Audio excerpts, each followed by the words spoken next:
Yeah, Coach. Did Desmond do enough to be designated as the quarterback of the future for the Atlanta Falcons? Well, D-Lad, we're still early in the offseason, but we were certainly encouraged by the progress he made. But there's a lot of work ahead of us before we're ready to declare anything like that right now. And for you, Terry, could you walk us through some of the processes of, as we're into the offseason now, what's next? Scout meetings start, free agency evaluations, bowl games, and you all coaching in one now, I guess, too. Yeah, we're right in the heart of everything, and the scouting department does a really good job. We've already had some college meetings in December. The pro staff has been in pro meetings for the last couple weeks, and so we're right in the heart of that. Now, as we wrap up the season, the first thing we do is we look in the mirror, and we're going to look at every aspect of the program and assess every detail, take a deep dive, and look at the things that went well, the things we want to continue to build on, and where are the areas that we need to improve. So we'll take our time and we'll first self-scout and self-assess, and then we'll move forward.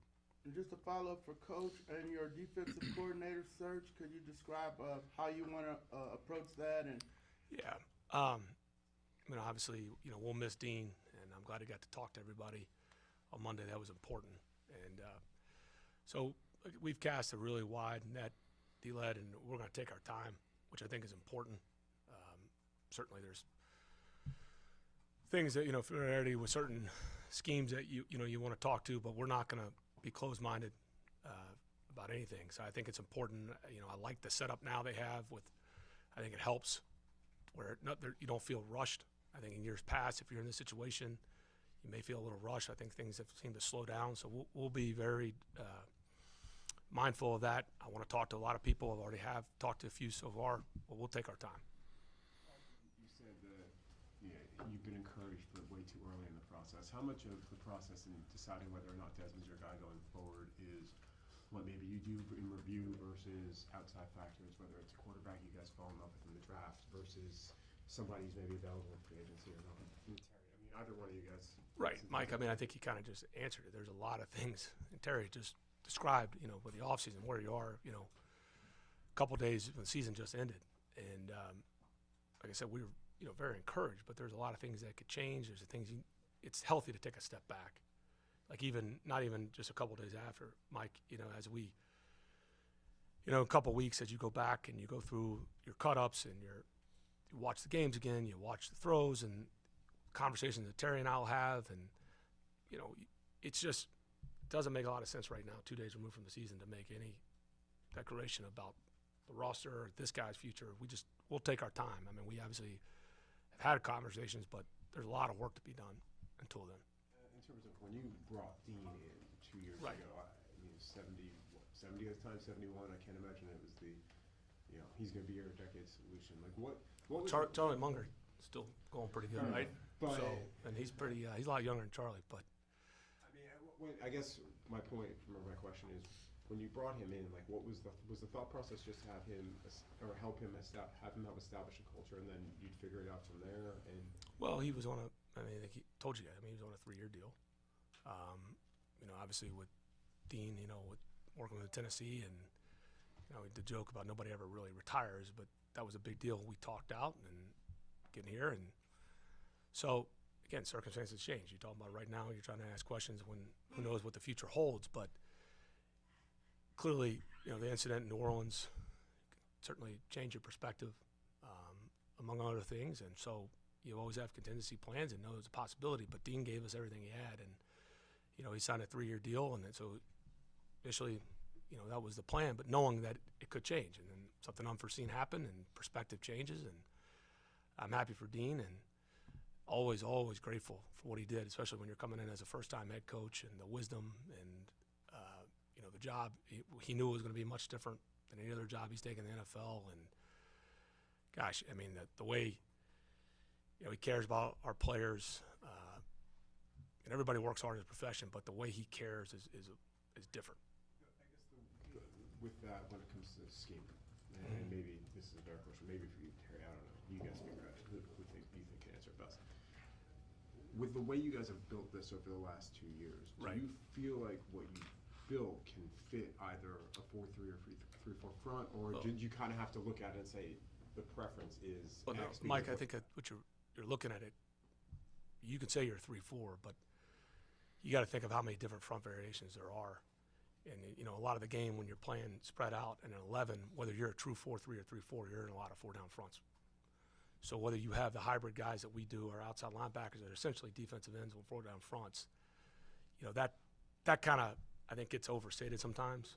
You know, structurally, it's really about being flexible.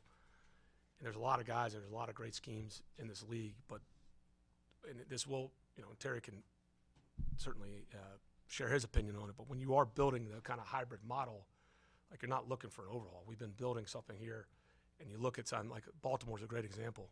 They've had a lot of success with that scheme.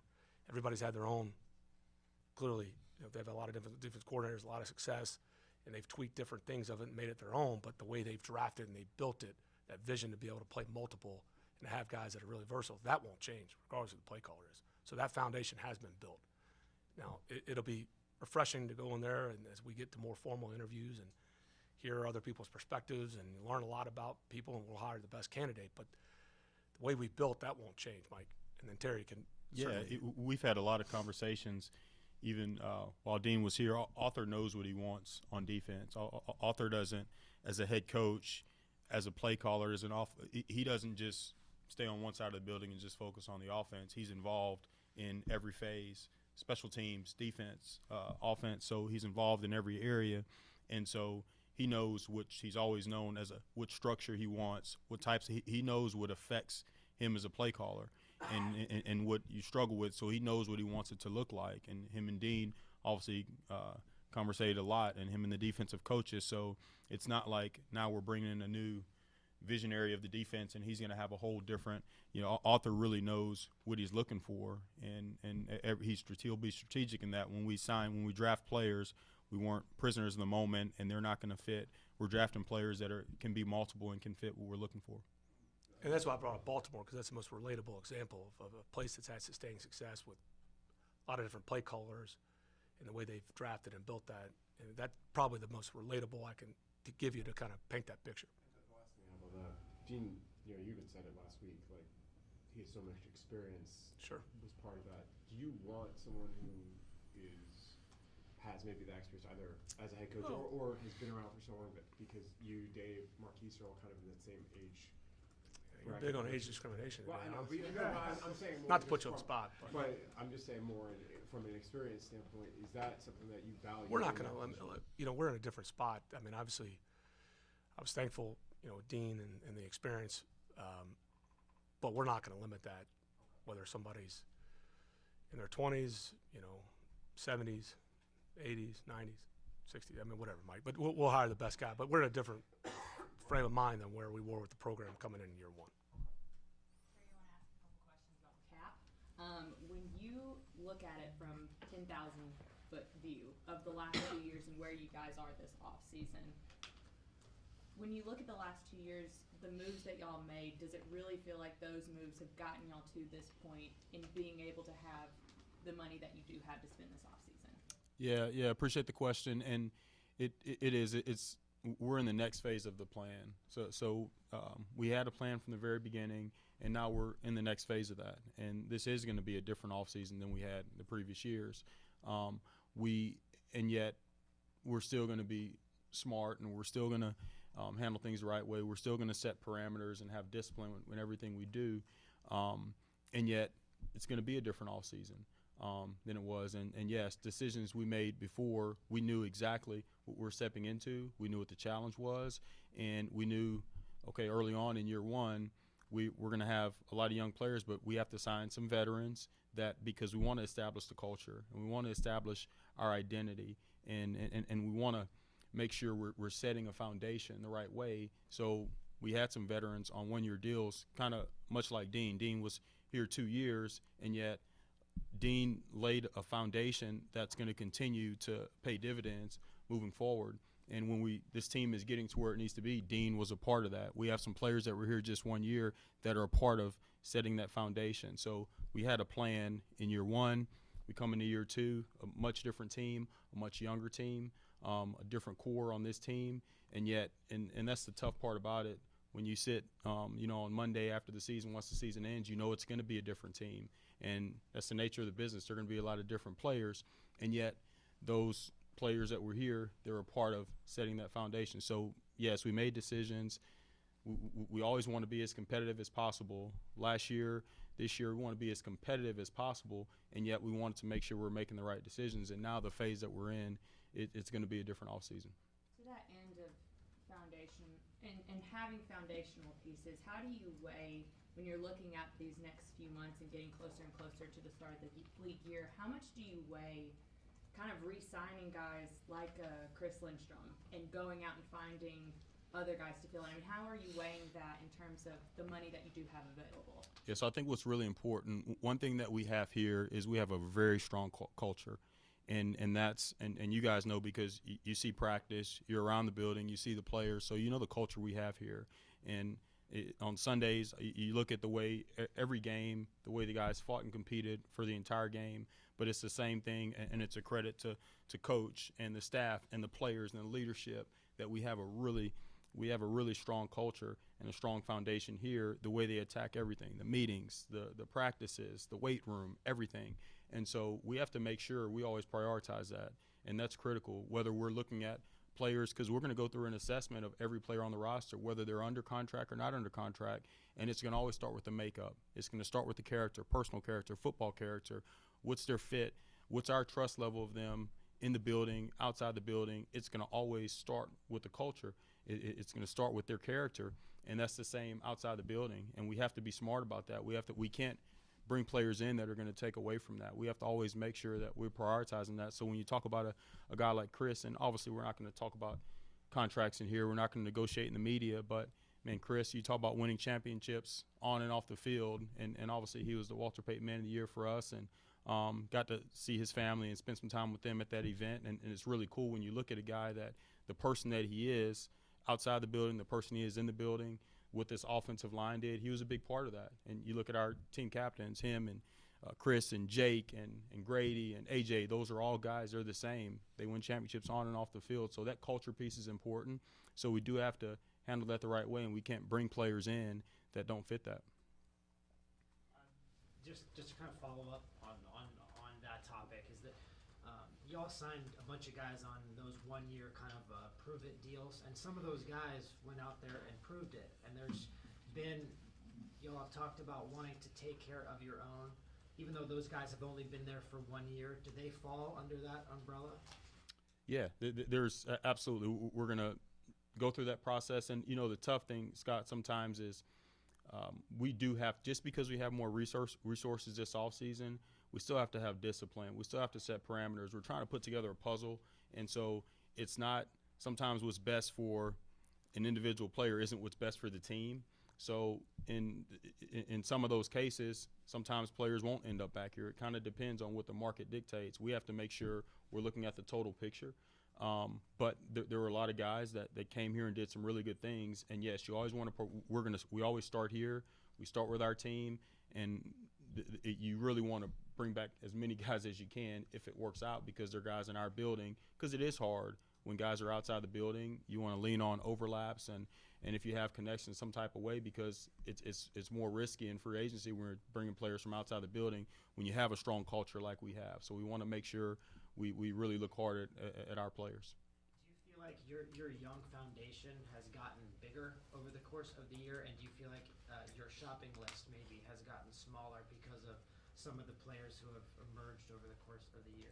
Well, I feel like, honestly, there's not a position in every phase at every position we want to add, whether we're adding top 10 talent, whether we're adding depth. We want to add, because that's the culture we build. It's about development and competition. And so we know we need to add competition in every area. And even the players on this roster, whether it's a young player, because we have one of the younger teams in the NFL, not just first or second year players, but players that are on their first contract, just coming off their first contract. We do have a young core, but they have to take another step this offseason, because we are going to continue to work hard to build this program. So everyone has to look at this offseason and take on that challenge, which I know they will, because we have the right mindset in the building. But we do want to continue to grow in every area, and every player has to look at it like that, because there's not a position that you can look at on the roster that you say, okay, we're all set, we don't need to add there. We need to add to every position. Arthur, what's Marcus Mariota's status with the team? Well, he was here Monday like all our players. His exit physical, and so we'll assess the. Obviously we have up until the league year, and there'll be conversations, and so there's nothing to update now. It's like with a lot of our guys that are under contract, decisions have to be made, but nothing's been made right now. You talked about coming into the season about there were a few positions that were kind of up for grabs, or there were positions that can be competed for on the offensive line. Coming toward the end of the season, do you feel like that number has dwindled as far as positions being up for grabs? I've been waiting all year for you to come back. I guess you waited till the end of the year. They must have been playing different. I haven't seen it. You doing all right? You all right? Hey, you look good. You doing all right though? No, I thought those guys played well, but to Terry's point, nothing ever stays the same whether you want it to or not. But I think there was a lot of strides made in that room, which was what I was talking about during camp, and so it's one thing to say it, but there's one thing the results hopefully prove that. With certainly Drew at the center spot. We did a lot of different left guards, and they all contributed between Elijah and Colby and Henny and Chuma. Chuma played a game there, so and that's a credit too to the stability of that room and Jake and Drew. You're mixing and matching, so who knows what the future holds. I thought certainly guys improved a lot. I think there's a huge, every year in the NFL, but you talk about year 1 to year 2 jump to year 3, and you certainly saw it with Chris in year 4 and Caleb. So pleased, there's some decisions you still got to make, but the progress there was real, and you saw it week in and week out. Terry, I want to ask about you. You talked about moving into the next phase. You always talked about how best player available has always been your kind of draft strategy. Do you feel like that maybe changed some? Because just from a mindset standpoint, when it comes to evaluating talent, being that you are moving into another phase, is there flexibility there?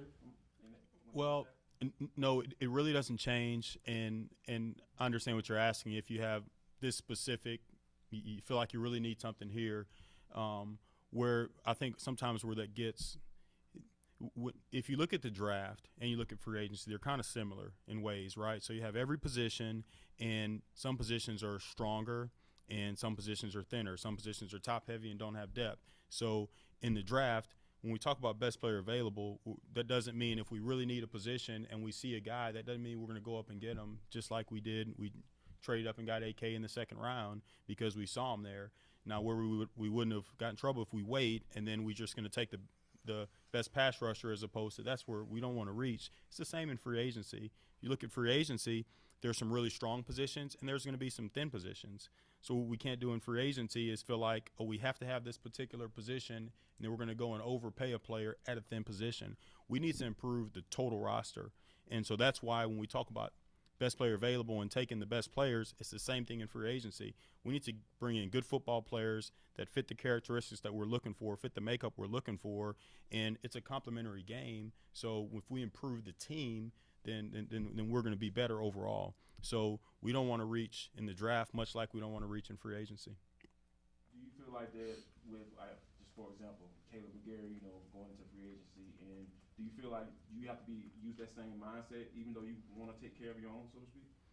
Well, look, we talk about, and again, we're not going to negotiate in the media, like we said, but Caleb did some really good things this year, and he was a part of setting that foundation. We talk about the offensive line, and you can go put on any game and the way they established the line of scrimmage, the way we ran the football, that tough mindset.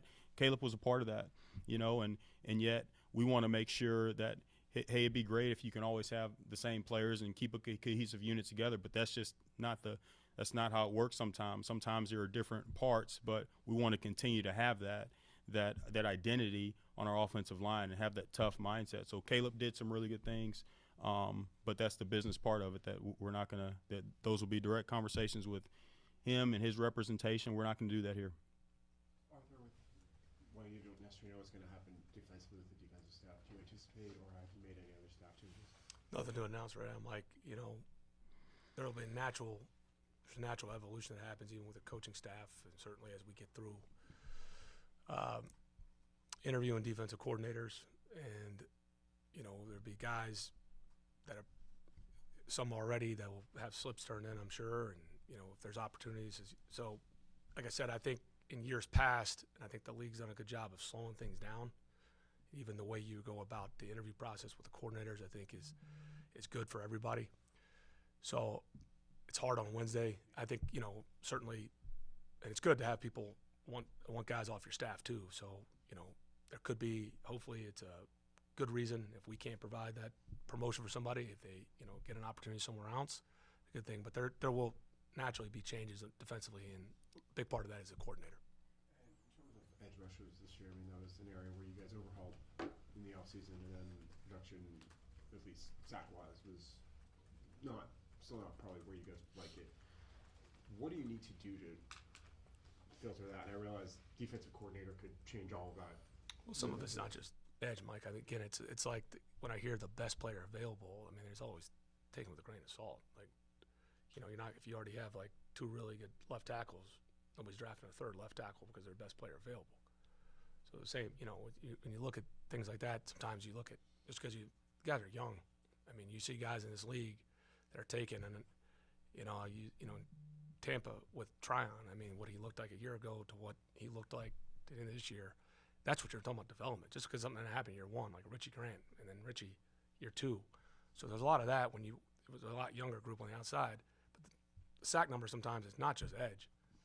There's guys inside that can affect it.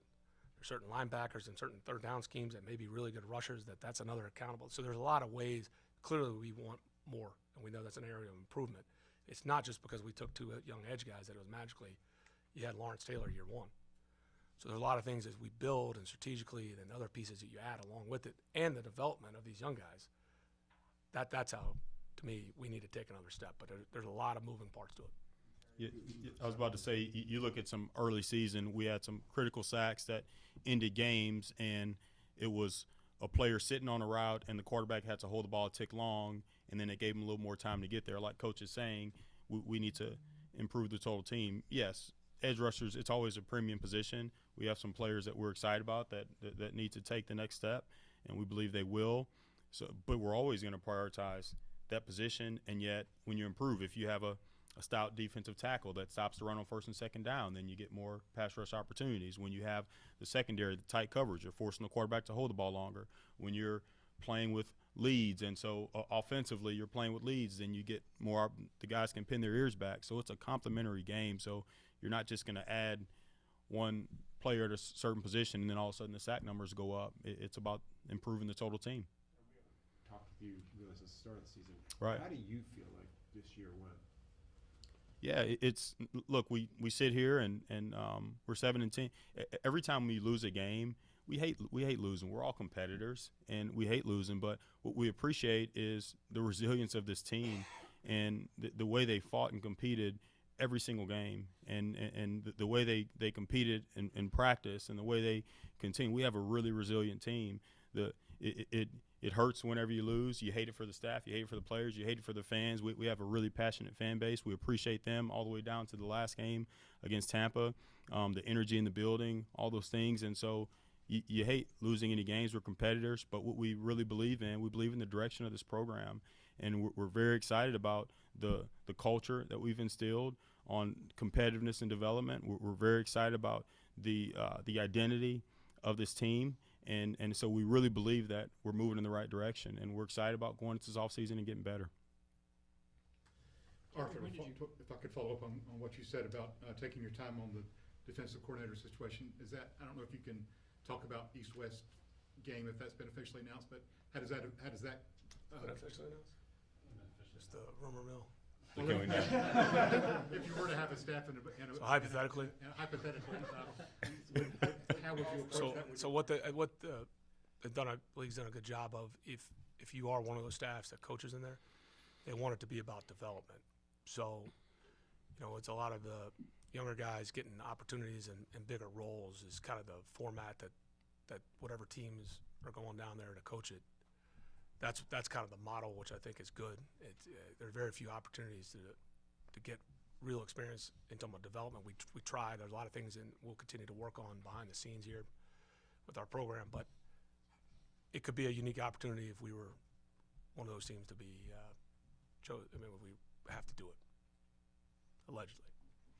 Terry, allegedly, how does that affect your Senior Bowl schedule? Do you still plan to be in Mobile? So we'll find the right balance because obviously there's going to be good players at every game. So we want to make sure what we usually do is you'll have a group of scouts that go to the East-West and then go to the Senior Bowl afterwards, and you'll balance it out. But we'll make sure we have both covered. You mentioned culture a lot today. What is Atlanta Falcons culture? How would you define it?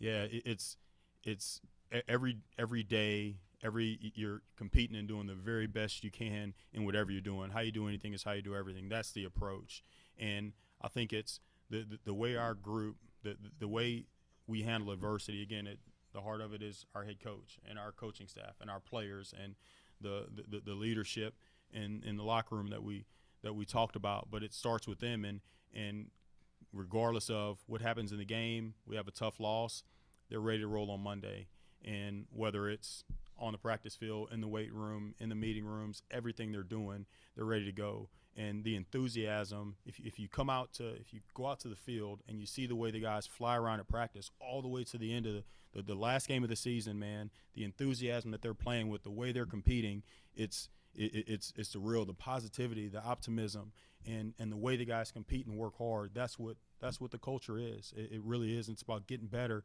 and it doesn't matter. Sometimes we talk about draft picks and free agents. It doesn't matter how you got here.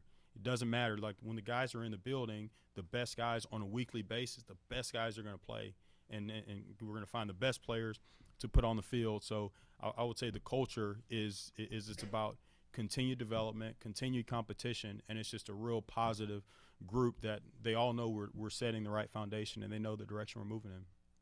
For Coach Schmidt, what's been the biggest leap in terms of growth that you feel like you've made from year 1 to year 2 as a head coach?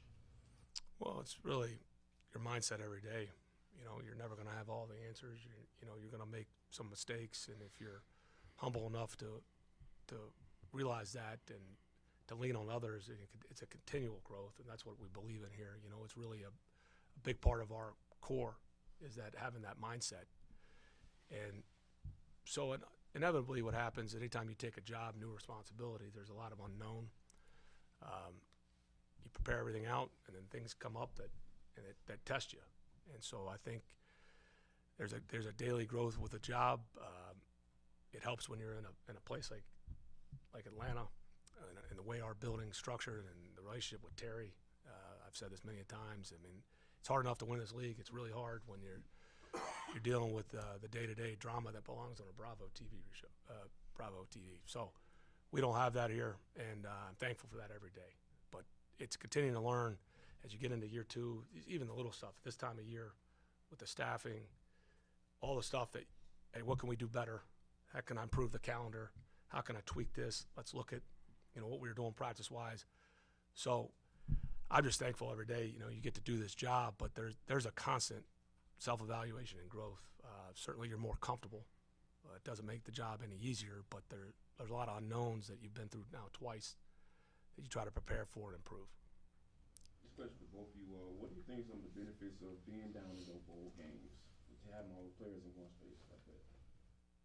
Yeah, I think every exposure is important, right? Every exposure that every time you get to deal with a player, like just for example, you talk about a guy like Desmond, right? And what we really appreciate about Desmond is the way he handles himself, right? The way he handled himself in the building when he got here, the way he handled the approach throughout the week, the way he handled himself as a backup, and in the games, the way he handled himself. His poise, his confidence, but the type of teammate he was, everything. So from the very beginning with Desmond, from reading all his reports, talk about the toughness and the mental toughness, all those areas.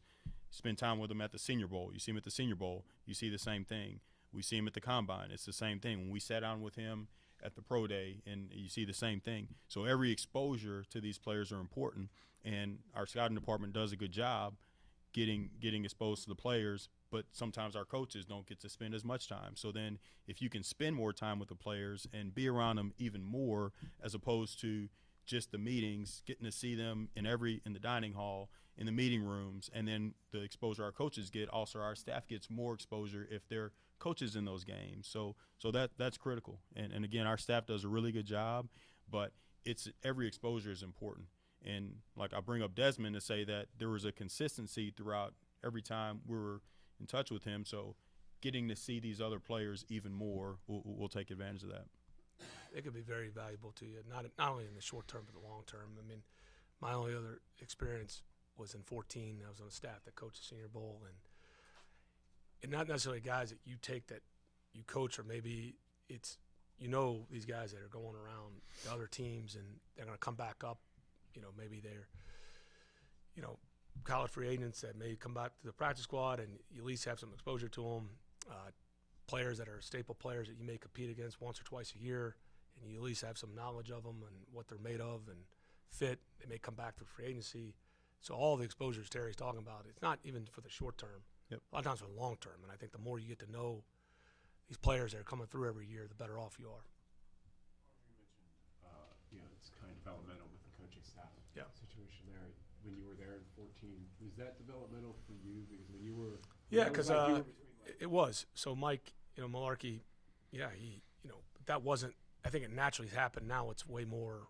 Use the corporate buzzword intentional, and it's good thing. But the way they have it structured, but it's it used to be kind of an unwritten. If you were on a big staff with some veterans, they should let the younger guys do it. And Mike let me do that week, and some tight ends like Nick Boyle was a guy he got to coach that's been around the league a long time, and got good exposure that way for sure. Arthur, you talked about being judicious in terms of big free agent dollars. Now that you're hypothetically in the position to give out big free agent dollars, how do you get comfortable with a person in that scenario in what's a short time frame? I mean that's a credit to our whole football staff, Josh. When at some point, we're not going to limit somebody. To Terry's point, you'd like to have as much information as possible, relationships. But when you make those decisions, I mean, there's a process we go through, and a lot of it is about relationships. And again, everybody's going to put their best foot forward. If you're getting ready to hand out a contract, we're well aware of that. But there's a lot of things you lean into, their habits day to day to make the best decisions, like who this person is. It's not just because of the one meeting or a 15-minute, speed dating. Like, oh wow, this is where we're going. But there's a lot of things too that you can look on, lean on, trust our whole football staff, the scouting, any relationships, the background. A lot of things go into that decision. And Arthur kind of said it, Josh, when you talk about this game, right? Getting to be involved in the East-West game or the Senior Bowl, or getting to be around these players. It's not, or all the information that our college scouts gather on all these players, and they start writing a book on those players. It's not just about the specific draft. So you spend all this time on all these players, and then you gather information, and then you draft the players that you draft and sign the players that you sign. It's not just about that. It's not. We want to be involved in all these exposures because it could be 4 years down the road. It could be later on in the process. Even if you're not able to draft the player, we still have been writing a book on the player. And then look, a lot of things move around. Players move around, coaches move around. We're always gathering intel as much as we can on players. So just you're not going to just focus on just a little bit of time you got to spend with them. These players have had careers, and again, we have a really good scouting staff that have tracked it, and we're going to always lean on any exposures that we had. You guys talk about that with like when you're watching film throughout the season. Like, do you guys actually take notes and say, oh, when it comes time for X, this might be an avenue you want to go down? Like, are those conversations that happen between the two of you? We have a lot of conversations all day, every day. Yes, obviously. But I was just wondering whether that's something that like you make mental notes of, or maybe Terry, you do when you're, from your perspective. Yeah. No, absolutely. And that's the good thing about, we talk about that, about not just our relationship, but the relationships throughout the building, whether we're talking about Kyle Smith and Dave Ragone or Marquise, we have a lot of really good, close relationships, and we're constantly talking, whether it's a text message, it's a call. Again, I always get these, but I got a text from Kyle like 3 weeks ago at like 11:45 at night, and he's watching tape on our team against someone else, and there's a player that he kind of likes in the game, and he's texting me about it. So those conversations naturally go on because of the relationships throughout the building. Terry and Coach, how do you all square when guys get to the market?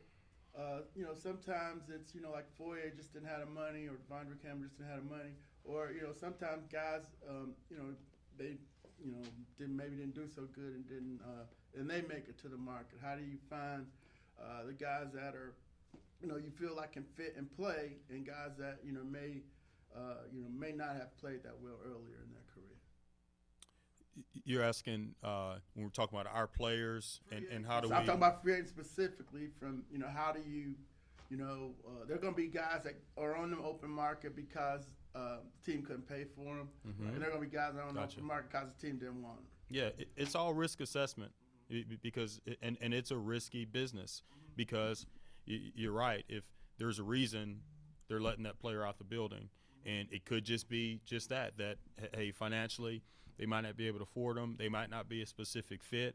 There could be an injury thing. There could be a character thing. So it's all risk assessment, and that's the onus is on us to make sure we know exactly what it's risk assessment, and we can really go through. Hey, why is this player available, and is this player going to be the right fit?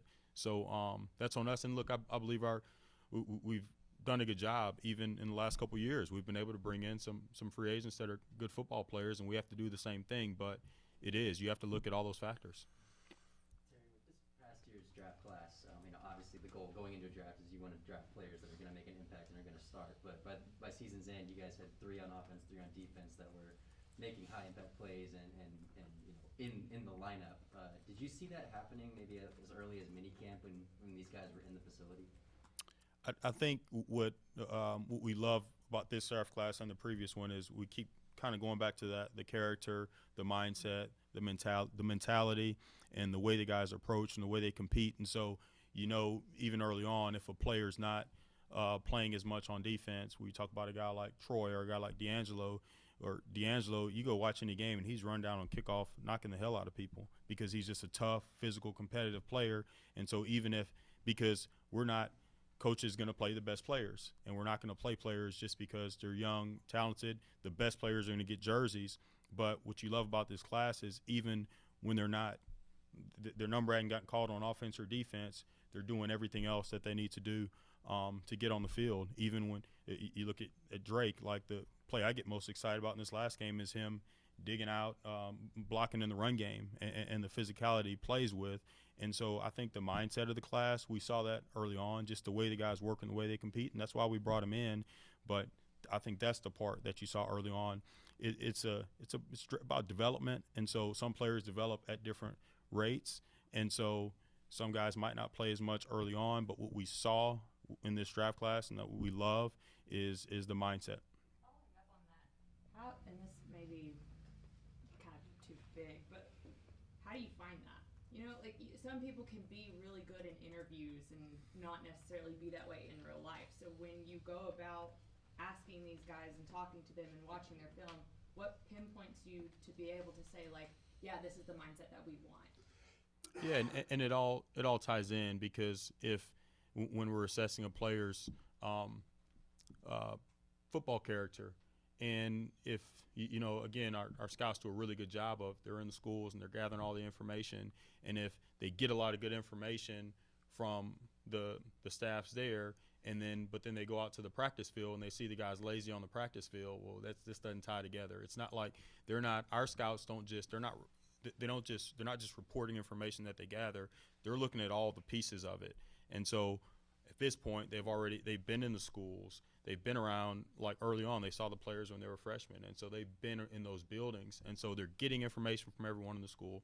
They're seeing them at practice.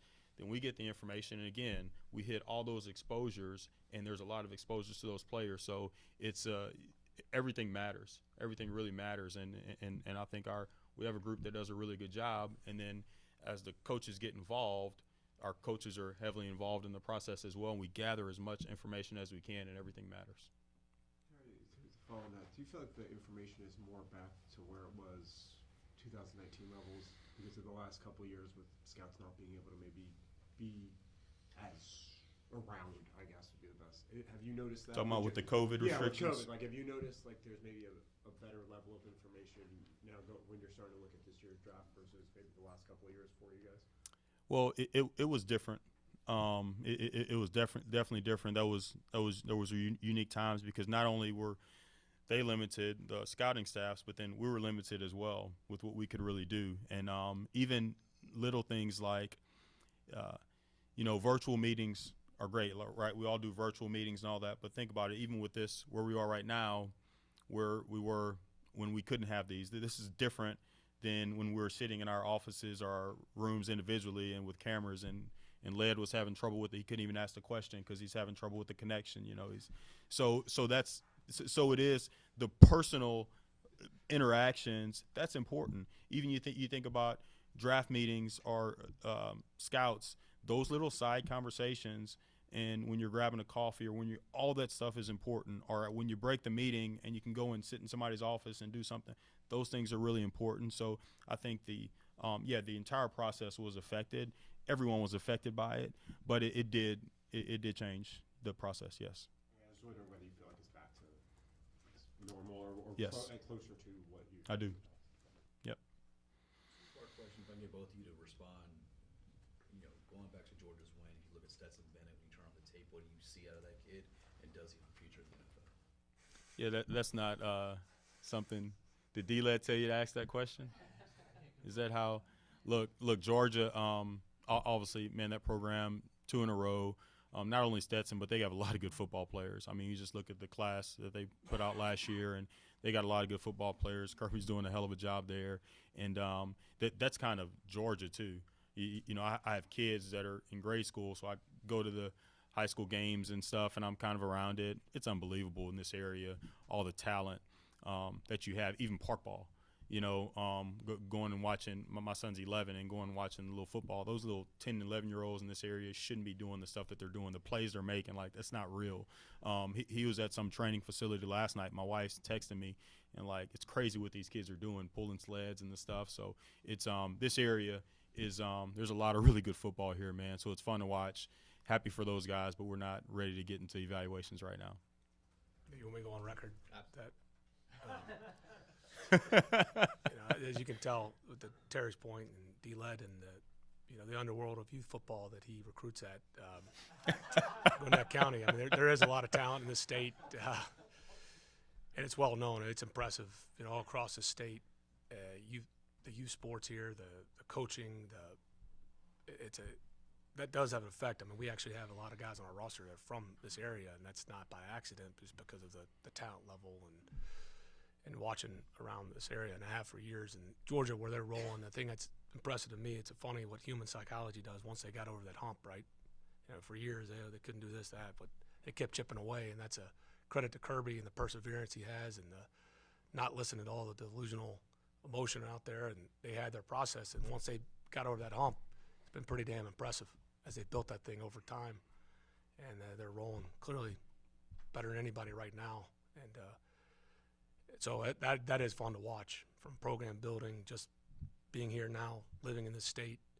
I've got a niece that's a sophomore there, so partial to Georgia, not just to appease the fans or your Twitter fans, D-Led. So in terms of Stetson, to Terry's point, we're not there on our draft evaluation, but gotta give him a lot of credit on a lot of games, and the state and the people that are fans of Georgia should be really proud of what they've done.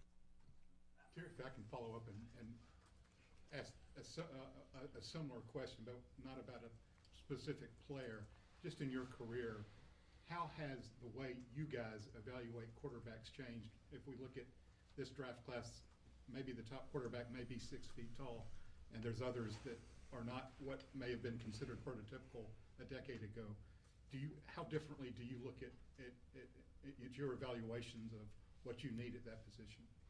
Yeah, it's all a part of the process, right? Looking at you're trying to there's a certain percentage of these players that are going to not make it and a certain percentage that are going to make it, so you're trying to get your hit rate up. And so the way you do that is you look at history and you look at, okay, what is prototype, and this is the prototype size. And sometimes it's not just about when you talk about prototype size, it's not just about height, weight, but you look at there are some players that can be shorter, but their hand size, they have really big hands, or there's just different factors at every position. It's not just as easy as looking at a player's height, weight, speed. You know, you look at all the little details. So it's important to look at those measurables, but then it always comes down to, okay, the traits and what's the specific.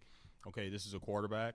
Okay, where's his accuracy? Where's his decision making? Or if it's a receiver, can he get open and catch the football? Sometimes it's that simple.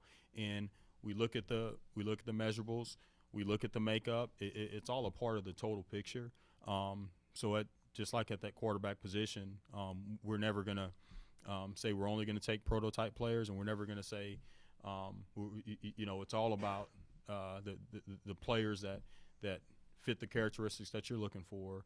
They have the traits that you're looking for, and we're not going to limit ourselves and say we're only going to take players that are above this certain standard. How is Kyle Pitts doing in his rehab, and do you anticipate him being back by off-season program or camp? Is there a timetable for that? There's no official timetable. I mean, like a lot of our guys that didn't finish the season healthy, they have different rehab schedules, but very optimistic on all of them. But there's no set timetable right now. But good to see Kyle the other day at the game. Saw TQ the other day. Saw big Duke Huntley in there. Duke was around. Yeah. So all those guys, they'll be on different timetables. But Duke's on a scooter. Yeah, we're optimistic. But your point too, sometimes people get enamored with the wrong things and how it correlates from college football to pros. Even in free agency, you talk about vision D-led. That's a big part of it too.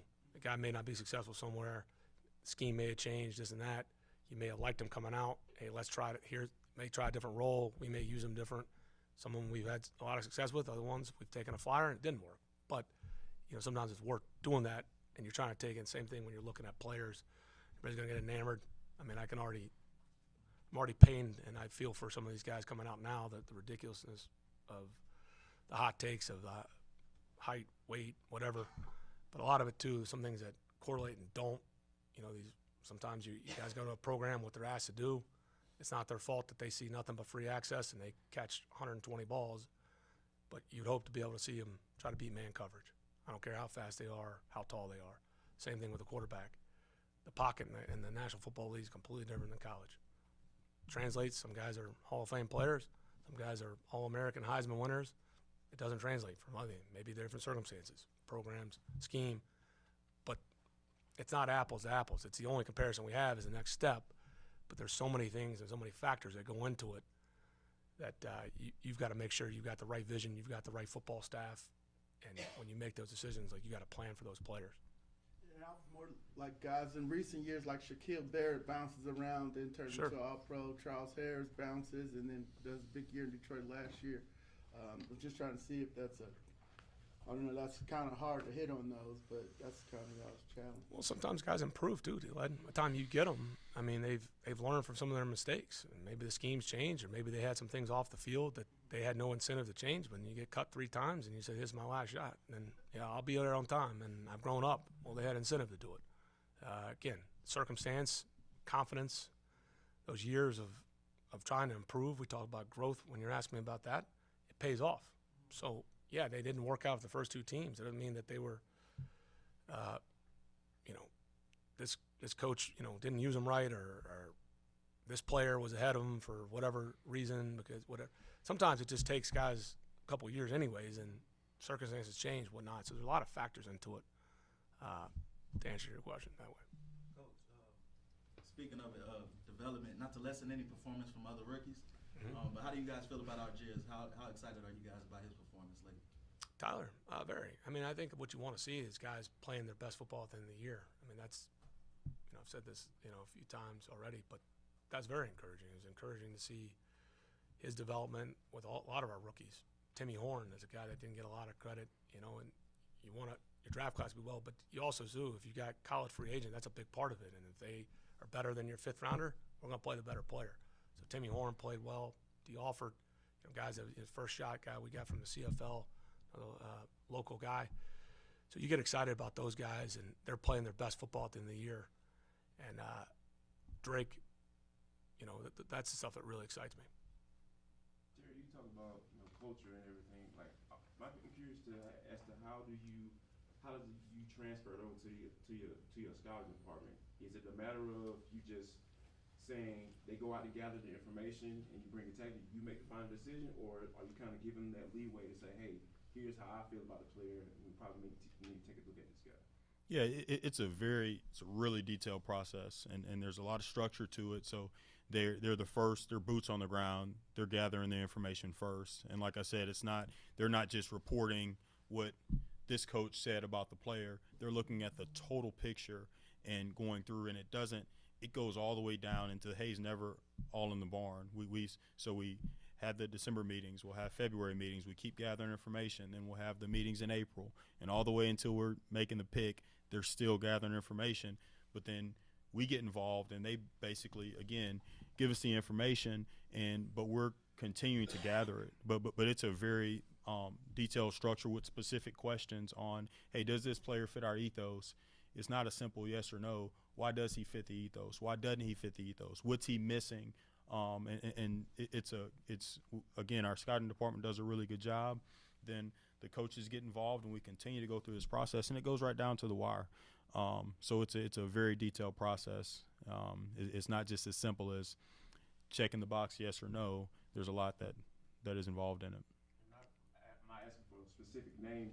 Has there been a time where, in your 2 years as a general manager, that you drafted a player that might necessarily check all the boxes, so to speak? Yep, absolutely. When you're drafting that many players, there's some times that you take a player and you say, okay, hey, this is an area that he needs to grow in, but we believe he will, and this is why. And so you take a shot on those players, and when the players get in the building, it's on them. And it's on them because you're not holding everybody's hand. So some players won't adapt and adjust the right ways, and then they'll and some players will. Some players that you might not have expected to do things, they'll grow up in a certain area. So you want every player to check every single box. Sometimes you'll take players that, hey, they need to improve in this area or that area, and whether it's a scout or a coach, or you believe, hey, we believe this player will take the next step. And so you can take swings at players in that way. Anything else? You just mentioned something just from a clerical perspective. Do you anticipate he could? God, love that terminology. You had to get something in today. Okay. You know, and Bravo TV and all. Yep. Do you anticipate that he could possibly be ready for the start of the season, or is that not realistic because of the Achilles? You've seen a lot of different. You saw what Cam Akers did, and you've seen other guys, and who knows? You know, that's why it's hard to put a timetable. You know, everybody. He played the next play after you, so no I told him telling. He might be ready for OTAs. That guy. It's hard to put a timetable. It's unbelievable. Talk because everybody, like when Adrian Peterson comes back quicker than everybody, it screwed a lot of guys. I mean, he's the ultimate outlier. It's just not fair. Everybody's body's different. You guys know that. So we'll see. There's nothing the Duke would do that would surprise me. Like to Terry's point, when I told you guys, it's one of the more incredible things I've seen, and his reason for not makes me appreciate the guy even more. And I don't know how he did that. I think I've seen two athletes go off on their own. It was him and Kobe Bryant. I'm sure there's others, and you guys can get lit up in your whenever you guys talk about it. But it was impressive what the Duke did. Duke. All right. Anything else? Thank you. Thank you.